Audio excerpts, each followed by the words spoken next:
crisis management, crisis communication, and crisis simulation. Incident Commander and Harbour Master at the Port of Tema, Captain Francis Kwesi Micah, explained that GPHA recognizes the need for continuous improvement in all areas of operations to ensure the successful running of the Port of Ghana. He said this collaboration has been going on for some time and it helps to touch on all the areas that need to be attended to.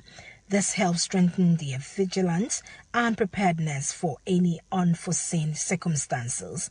Crisis management expert Fabrice Dolary said the feedback obtained is indicative of GPHA's preparedness for unforeseen incidents and circumstances. He further said that the world is very connected now, giving more reason for increased collaboration among stakeholders, countries and international bodies to prepare themselves during all forms of crisis. If you just joined us, you're listening to Maritime and Port News. Travelers may have to continue paying higher airfares due to the significant difference in the Bank of Ghana, International Air Transport Association and Forex Bureau exchange rates. On Thursday, June 29, 2022, the weight average of Bank of Ghana's daily interbank FX rate was 7 Ghana cedis 22 pesos to $1. However, the IATA rate set by Standard Chart and the rate at which Ghanaian travelers purchase airline ticket was 8 Ghana cedis 20 pesos to $1. This means for $1,000 ticket, the consumer is paying an extra 980 Ghana cedis due to the significant difference in the FX rate. Forex Bureau rate also differs significantly from the Bank of Ghana's rate. As of June 29, $1 was trading at 8 Ghana cedis.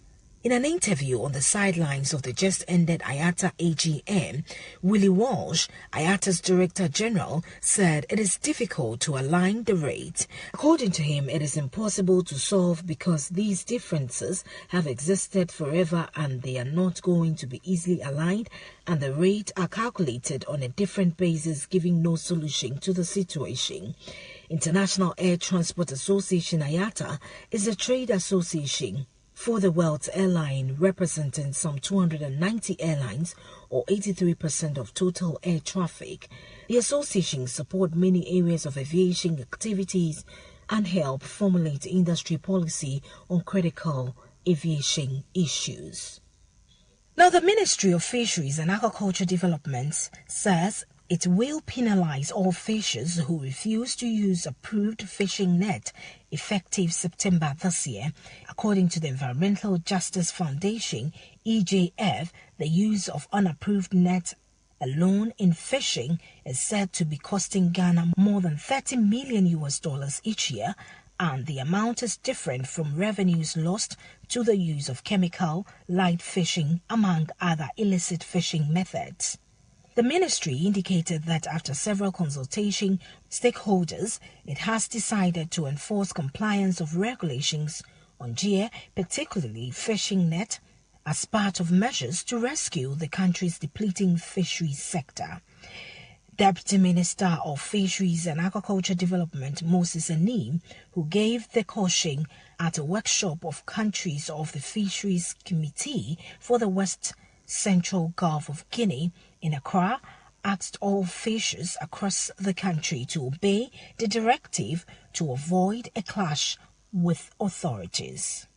In our final story, following a spike in containers lost at sea, the World Shipping Council, WSC, the Global Liner Association, has initiated a study to see how the scourge can be prevented.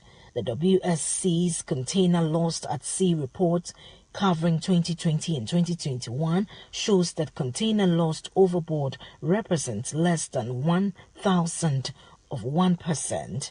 However, the past 2 years have seen a worrying break in the downward trend for losses, with the average number of containers lost at sea per year since the start of the survey increasing by 18% to 1,629.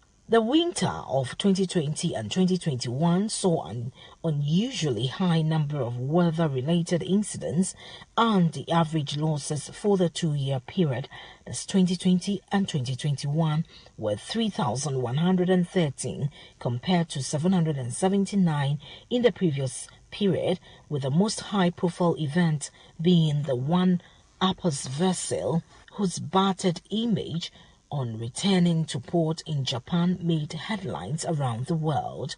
WSC's new project will run over 3 years and will use scientific analysis, studies and desktop, as well as real-time measurement and data collection to develop and polish specific actionable recommendation to reduce the risk of containers lost overboard.